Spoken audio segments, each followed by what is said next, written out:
What's up, guys? This is Ty. I'm cruising through North Dallas right now on Highway 121 near the Dallas-Fort Worth International Airport. Just driving to go talk to my real estate agent about selling my house. If you guys are listening to this and you're looking to relocate to North Dallas and you want a 4-bedroom, 2,600 square foot house, 2-story house with one of the biggest lots in North Dallas, you can reach out to me privately, okay? So, because I'm selling my house and I'm willing to accept crypto for it. I'll take Dogecoin before I take the US dollar, guys. Anyway, guys, in this video, I have a very special guest in the vehicle with me. I have to be careful because he wants to remain private. You know, he prefers to have a little more privacy. And in this video, guys, I want to talk about, is it still worth it to study and become a doctor? I know that when I first came to America in the early 80s, it was a big issue. Like, all the Asian people wanted to go to college, go to school, become a doctor. All the people that I know of, you know, my friends, all the young people, they knew that if they became a doctor, they would be set for life financially. So the things change in the medical field dramatically. And I noticed that being a doctor is not the same as it used to be, okay? This channel is about making money. So, you know, learning to become a doctor, a licensed doctor, is one way of making money. But I don't believe that it's the same as it used to be anymore. And with me today, we have a licensed doctor that was very, very successful in his practice. And I'm not going to say his name. I'm not going to say where he's from. But I want you guys to listen in. If you're out there studying, going to medical school right now, and you guys are considering becoming a doctor, I want you guys to hear it from someone with a slightly different viewpoint and someone that's been practicing medicine for many, many years. So welcome to our channel, Doc. Hello. Okay. First of all, can you talk about your background, like, you know, what your medical studies are, so that people know you're not bullshitting around, you know, that you are a real doctor? Yes, and when I talk about being a doctor, can you speak up just a little bit? When I talk about being a doctor, I want to include studying to be a professional, because that's what a doctor is a professional, and this can apply to people who want to become engineers, who want to become dentists, who want to become astrophysicists, ophthalmologists, any type of being a doctor, but a professional. Would you say any profession that requires a government licensing? Yes, okay. Including lawyers. So, in my instance, I went to college, spent 4 years in college, and I spent 4 years in medical school, a year in surgical internship. Then I did. I wanted to go into a particular surgical subspecialty, but back then there was something called the Berry program, where everyone after their internship put their name in a hat, and if you were drawn, then you got to do your residency, finish it before you did military service. If you weren't drawn, then you had to go into military service right away. And that was during the Vietnam War, correct? Yes. Yeah. But that was when the U.S. was fighting the country of Vietnam in Southeast Asia. Correct. Okay. So you're an old fart then? Terribly. Okay. So anyway, I actually had a neurosurgical residency set up in a very good program. I didn't get the Berry program, so I kind of resisted a little bit, and you did not want to get drafted into the Vietnam War? No, I didn't. So okay. I resisted a bit and was successful in that, and worked in Spanish Harlem. Okay. for a couple of years, and after I did that, I went and did So when we say Spanish Harlem, you're talking about around the New York City area? In New York City. Yeah. Okay. All right. And then after that, during that time, it was the time when medicine was loosening up, and they started to do a lot of community projects. And one of the things they did in that area was, from one of the bigger universities in New York, the medical school started to establish a community-based psychiatric program. That was actually the first of the community-based programs to evolve and to have a reputation, and to give that space its integrity. You're talking about the psychiatric field? Psychiatric field, and it came out into the community where,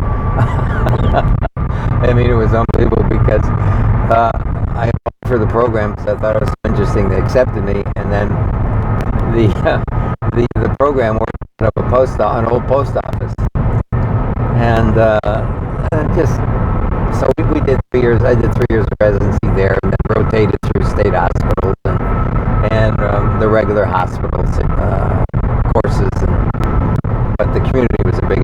So I finished that, and then I decided that I really needed more medical training, and because I had a real interest in neurology, which got cut off when my neurosurgical residency was not acceptable, I went and did a complete neurology residency 3 years after that. So by the time I was finished, I was in my early 30s, and was. So you spent all your 20s interning and going to school? 20s and early 30s, yeah. Wow. So you really did not make any money during your 20s then? From 17 on, the first time I started to make any money was when I was an intern, and that was back in the 70s, and I think I made about $17,000 a year. Okay. And as it went through, I mean, I did residencies, and then it went up to like 25,000. Okay. And money at the time really didn't bother me because I was in the hospitals 24/7, and didn't have a lot to spend money on. There was no reason, because if I wasn't working, I was sleeping. Okay. Or studying. So by the time I finished in my early 30s, I mean, it was like an arrow drawn back on a bow to its absolute maximum and then let fly. Yeah.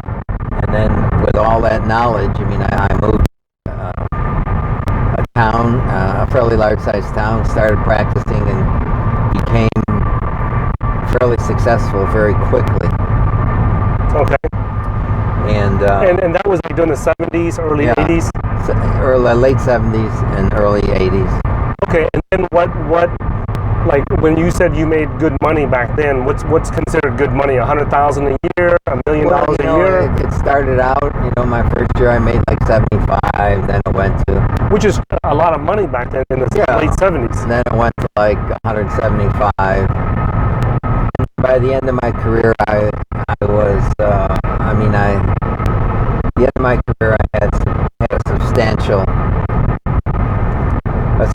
presence in the medical community. And what would you say at your peak, in your prime, in your peak, as a medical professional, what would you say your income was? $1 million a year, $5 million a year? It was in the millions. Okay. Without a doubt. Okay. And more than 1 or 2 million, so it was in the millions. Okay. So that was a tremendous amount of money in your prime. But, when we talked offline, you mentioned that if you had to do it all over again, that's not the route you would take. Can you... Well, no, what I meant was, if I had to do it all over again, I would still be interested in making money. When I first went into medicine, I was a fairly idealistic person, and I was doing it because I wanted to help people, and I liked the practice. That's what I want. I think from 7, 8 years old, that's all I ever wanted to be. So that was it.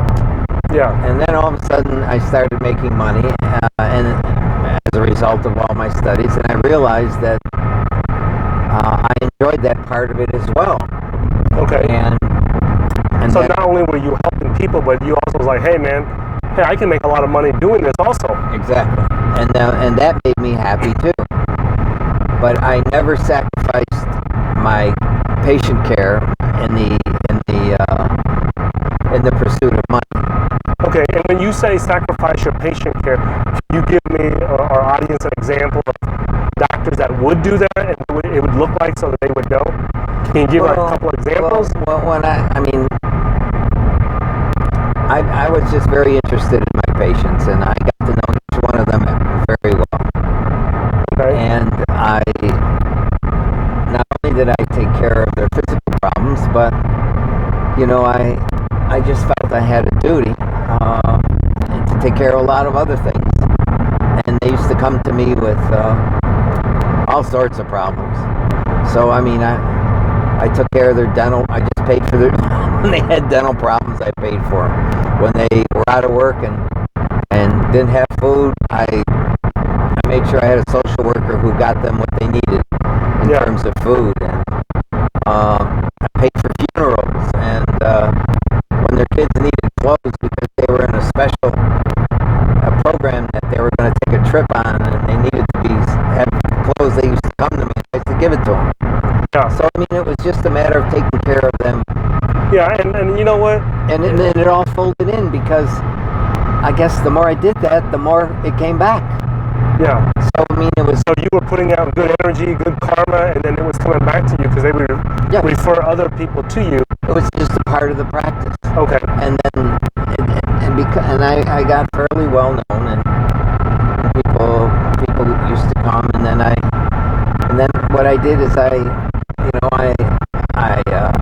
had other doctors that worked with me, and I had I did various types of medicines, natural medicines too. So I had a variety of people working for me and fairly large staff. And, at the end I had like a 35,000 square foot medical clinic, and that's pretty big.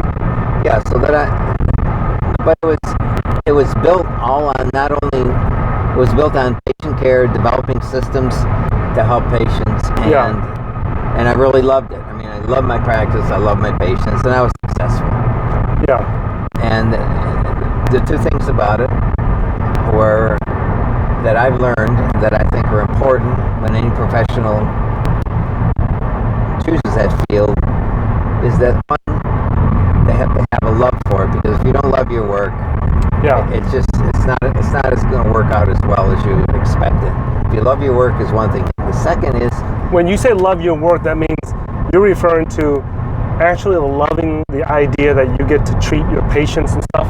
My patients, or whatever you're doing in your profession, that you're making a difference. Yeah, whether you're a lawyer, yes, you're fighting cases in court. Your mind is working, your intellect is working.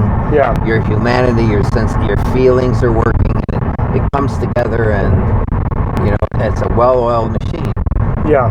But as one progresses in their professional life, when you're 18, 19, you think about your profession. Yeah. You're not thinking about the fact that there's got to be a money-making part of it as well. Yeah. And when that comes, like to me it came as a surprise. Thank God I handled it all right. But a lot of times it comes as a surprise. People are not used to handling it as a professional. But I think it's important to realize that when you do go into these professional fields, that you understand that there's a capitalistic income aspect to it as well. And you have to be very cognizant of it. And you want to make that part of for most people, I would say they would want to make it a part of what's going on in their professional life, so they're fulfilled that way. Because you're going to want to do certain things with your life. You have a family that's going to need income, and all the rest of it. So you just have to be able to plan that in. And it's very important to be aware of that, because as you become a professional, you can think about the various ways that you can practice your profession, and at the same time develop ways within your practice to make sure that your income level reaches what you consider your due, what you want to achieve in terms of your economic status. That way, you remain happy. You remain happy with your practice. You remain happy with your income. And then, other parts of life fold in. Yeah. Okay, so when we talked about, the kids nowadays going to school, to medical school to become doctors and stuff, right? Yes. You really want them to reconsider that, or I don't know. You're not telling them not to go to medical school, Correct. But you are saying that, hey, be aware of the real world realities of modern day medicine versus when you got into medicine in the 70s, correct? Yes. Well, yes, and then it's more true now than it was then. However, even then, you were not made aware of the income opportunities and how to judge it, how to position yourself with it. Mm-hmm. And then not only that, you weren't aware of the political aspects of medicine or any profession you go into. And by political aspects, I mean, when I got in practice, there's a group of doctors who were controlling certain hospitals, and they were controlling certain clinics. And so would you say that it's not enough to just be a good medical student or knowledgeable about medicine coming out of school? Right. You have to be aware of the medical political drama in the city that you're practicing in. It's all there. Because there are doctors who are established who want to make the money. Yeah. Who want to keep all of their. They want to maintain the monopoly. They maintain their monopoly in clinics, hospitals, the amount of money they make. Yeah. And when you step out, you're going to find them. And if you are good, and you are, and people start to come to see you, and your income level starts to go up, and your promise, you are going to butt heads with these people, so that you need to know that that's there. So and how should how should that affect someone's ability to, like a student going in today? Because we're talking about the young kids that are going into medical school today. What should they consider? You're saying that, hey, they need to know more than just medicine. They need to know the medical, political arena, right? So what do you want them to know? Like, hey, if you're not willing to learn this stuff, you should stay out of medicine, or what is it that you want to convey? I think that besides becoming the best doctor you can intellectually, scientifically, and in a humanitarian way, you need to know how to gather power and use power. When you are gathering power and using power, and you're in charge, then you can find your way much easier than if you do not have it. Okay, so let's just say, for example, I'm a new medical student. I have dreams of becoming a doctor today. Right. I mean, I would not be able to pass medical school.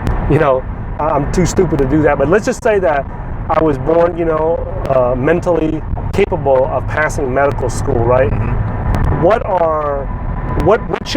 factors should I look at to consider whether or not I should pursue a medical profession or not?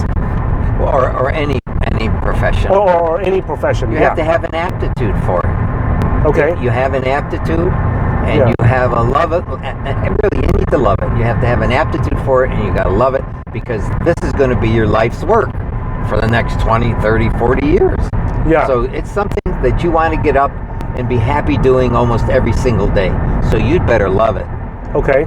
If you go into it, I'm going to go in just to make money, you're going to be unhappy. Okay. Because that's just you're not going to love it.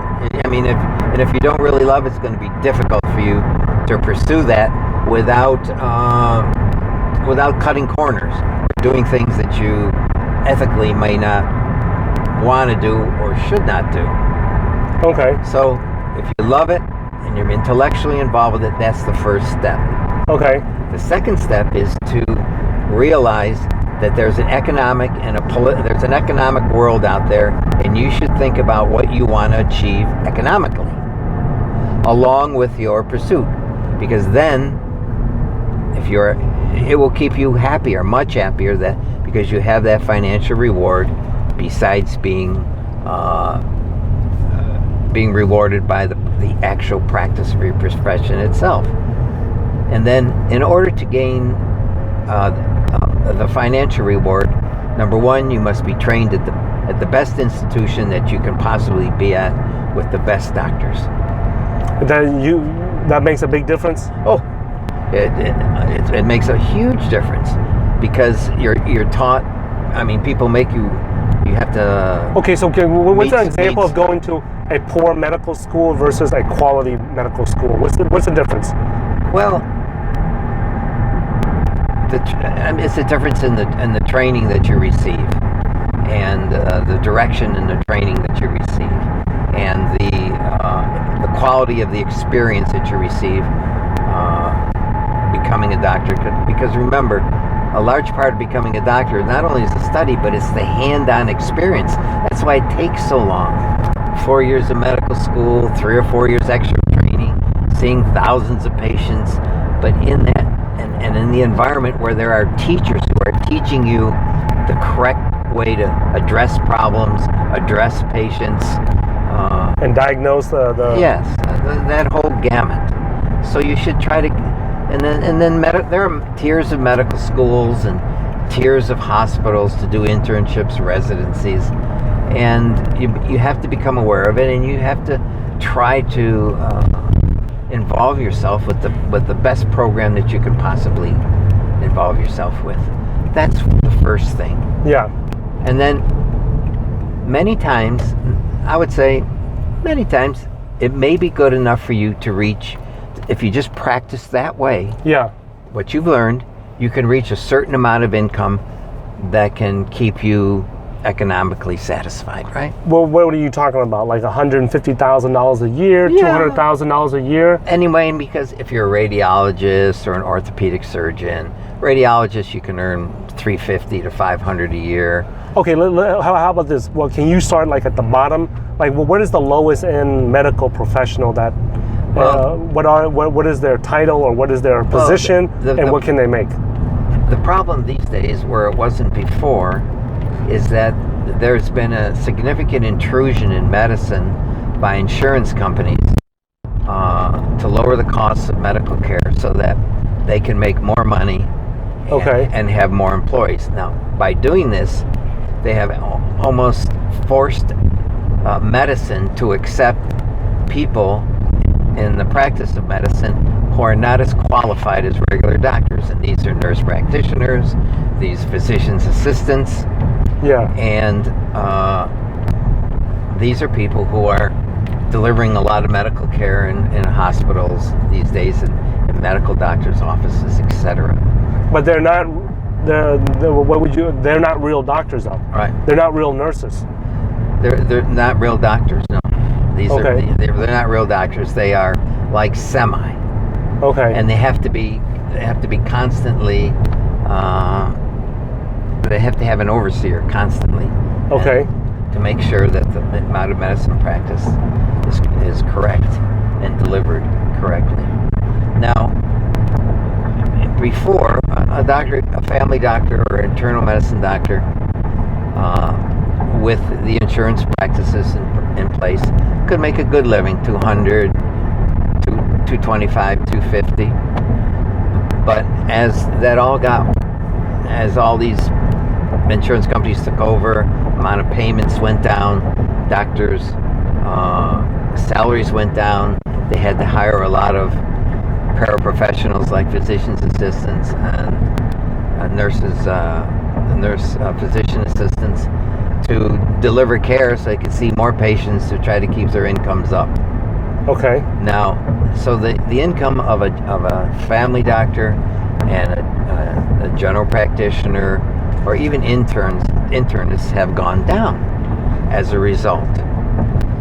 However, there are doctors in specialties whose earning power has remained the same over years or has increased, and that is because there is no one else who can do that work except them. There's no nurses, nurse. So can you give us some examples? Yeah, like a radiologist. Yeah. A radiologist has to read it. There's no radiology assistant. Okay. So he gets his. There's nobody between him and his payment. Period. So a radiologist is someone who reads the X-rays. Right. So that radiologist does his own work. Okay. And then we have cardiologists, but interventional. All the interventional doctors, in other words, people who put in catheters, who do procedures, and doctors who are surgeons. I mean, there's no physician's assistants or nurse physician assistant who's going to Be able to do that work. Yeah. So they are still highly paid. Okay. It has not been an influx of these paramedical people to knock down the amount of income a doctor can make. So the demand is still there, but we don't have enough of those specialized doctors to accommodate to service that demand. Well, you do have enough, but they're paid very well. Okay. Because there's no intermediate in there that says they can do the same work at a much lower cost. Well, whereas in family medicine, general practitioners, internists, a lot of these paramedical have crept in there and lowered the amount of the value of what that doctor makes. So basically what you're saying is that if someone chooses to go into the medical profession, you would suggest that they go into a specialized field so that their earning potential is similar to what the earning potential that was available when you got into medicine in the 70s and stuff. Exactly. And that's, I mean, there are, like, for example, an orthopedic surgeon can make a very nice living, $500, $750 a year. Okay. For a reasonable orthopedic, because there's no physician's assistant orthopedic surgeon, and there's no nurse. Yeah, the orthopedic has to do that. That's right. They have to do it, so they're well respected, and their income value remains high.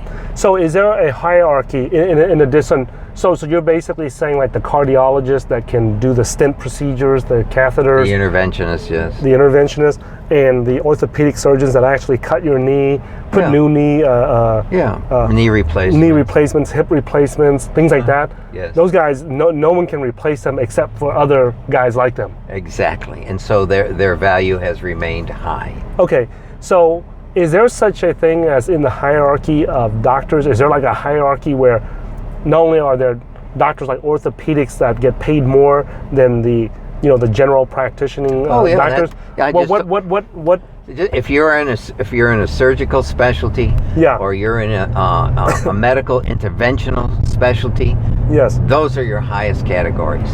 So like a guy that can do heart transplants is way more valuable than a doctor that just treats your bowel movements, I guess. They can, or a regular practitioner. Yeah. I think that is exactly correct. They're rated at a higher value. Okay. So that's one thing that you have to consider when you go into medicine. Which part of medicine do you wish to be in? Now, that's one way to look at the economics. Once you choose your profession, say the doctor, that's one way to look at the economics, is that you go into those fields which are reimbursed at a higher level. Okay. Now, the other way to do it is to do it in a way that increases the amount of adjunct power that you bring to your position, and that is you can become a doctor and a lawyer. And if you become a doctor and a lawyer, that opens up a lot of possibilities. So you're basically going to school to get a license as a doctor and as a lawyer. Correct. Isn't that even more years of study? You'll have programs which do it at the same time. Oh, a simultaneous study? Yes, a simultaneous Holy study. crap. Where you may have to do an extra year, but you get a medical degree and a law degree at the same time. Okay. This allows you to become like deans of medical schools. You can Because you have that legal law background. Yes, you are in situations where you might be head of the Mayo Clinic. Yeah. Because you have that power. Remember, it's if you look at the whole world, it's the lawyers that run the world. Mm-hmm. You know, everybody who's a politician, mainly, and in Washington, and people that At have least become in the president, U.S. yes, are lawyers. Yeah, because all the politicians in China are like scientists and engineers. Right. But all the politicians in America are made up of lawyers. Right. So it's the lawyers who have really harnessed that power. So if you want to harness the power being a doctor, you can butt it up with a degree in law, and then you can become a doctor who is very significant in administrative medicine. Or on the other hand, you can become a doctor who handles litigation. So personal injury cases. So at that point, would it be safe to say that you are more focused on like the administrative side of medicine more so than you are on the day-to-day like treatment of sick people? Well, that's what it sounds like to me. I know it sounds like that, but you will have that choice. Once you have those 2 degrees backed in, a whole host of opportunities opens up. And you can practice, mm-hmm. but you can administrate. It just gives you the ability. The whole thing, in my estimation, is to be able to be free. Yeah. And to be free is you're practicing something you love. You have the economic opportunity, and you have the power behind you to realize both. Okay. And so you're saying that not too many current students are aware of that. So they just go in there blindly and just get their medical degree, and they're not aware that there's these other what do you call that? There's other intangibles, these little knickknacks here and there that if they take the time to add it to their repertoire or to their studies, that they can tremendously enhance their ability to write their ticket. Okay. To write their ticket, to be free, to feel free, and to accomplish what they want to accomplish within their profession. A love of doing the work, financial return, and the power to get it all done. Okay. So, and if it isn't going to be a law degree, why not get an MBA? Why not get something in international business? Back it up into your medical career.